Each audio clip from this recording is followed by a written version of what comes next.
Hey guys, this is day 72 of Startup. Today I want to talk about the single most important thing to be careful about as a solo founder. If you can remember this thing, then you can beat any team of 2, 3, or 4 co founders. So, guys, I've been going solo for a while, and sometimes it seems like the big mountains to be moved alone. But I kind of get reminded again and again that there are actually also a lot of advantages to going solo. So, first of all, before you go solo, you have to make sure that you have all the necessary skills that will be required in the startup. In my case, luckily, I am sufficient in all the functional skills required, that is, the software development, artificial intelligence, and also sales. But still, emotionally, it can seem very hard to be alone. And you think and you see like people with in multiple, like 4 people team or 3 people team and 2 people team, and you always like kind of envy that and think that how much more they can get done with more hand power, manpower. But actually it's not that straightforward. The more people you add, the more dipoles you add. Every person has a motivation, a different way of thinking. So when you add two people, they're not necessarily aligned in the same direction. So as a child, I used to have that lens. You must have also played with these lens, and you can focus the sunlight into a very tiny spot and can burn paper with it or anything with it. And that's what a focused effort means. And I've seen a lot of founders talk about how as their company gets bigger, that focus seems to get lost.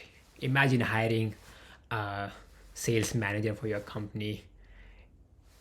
You can explain him what is the vision of the company, what is the direction of the company, what is the most important thing for the company in whatever 1 or 2 hours of time that you can use to train him maybe every day.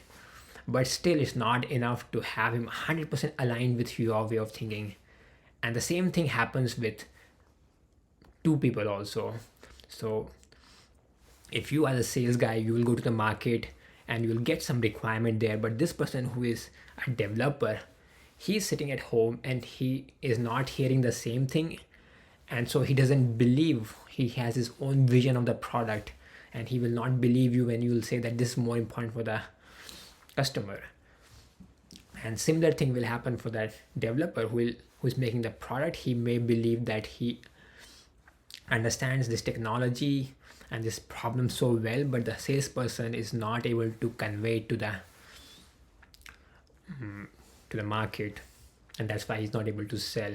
But as a single person, you are always working on the problem, not just as a sales problem or as a technical problem, but you find a combined solution. Sometimes you will change the pitch, sometimes you change the product accordingly, and always you can move so many different variables to find the perfect blend.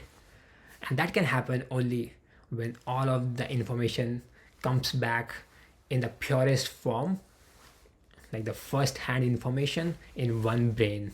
So as a solo founder, you have to really hyper charge this advantage that you have of alignment, and that you can do by being very aware of what is the most important thing right now, most important task to do in the startup, and have full focus on it. So focus is the most important skill for a solo founder.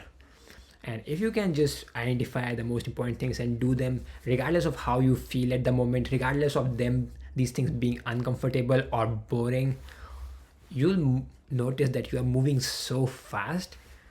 And it's very even like surprising to see how much you have progressed day by day. And you look back over 1 or 2 months period and see, oh, I have achieved so much alone. And that progress, I think, can be much faster than a small team also. Now here one thing is very important, that I'm only assuming that you'll eventually raise funds to build an actual product or solution. This progress is only about the clarity that you, so you can present a very clear vision to the investors, that they can see, okay, there's no more blockers in this idea, it's smooth to run. And to streamline your solution is when you do not need so many people. And once everything is streamlined, then you can actually raise multiple millions of funding maybe to hire a team and get work done. I just want to make also clear what I mean by clarity. The clarity only comes when you have 10 paying customers if you're in a B2B segment. So to have that clarity, you will, as a solo founder, need to have had created a product which has a technical advantage, and also should have been able to do a pilot with 10 customers who are paying. So by that time, once you do that, you have definitely crossed a one. So you have crossed that 0 to 1 barrier, and now you're ready for funding for sure. And all of this you can achieve as a solo founder in a very reasonable amount of time if you focus very well on the most important things to do. And this most important thing will, of course, be different from day to day. One day it could be about integrating a library in that code, another day it could be about making that phone call, and another day it may be about some paperwork for tax filing or whatever.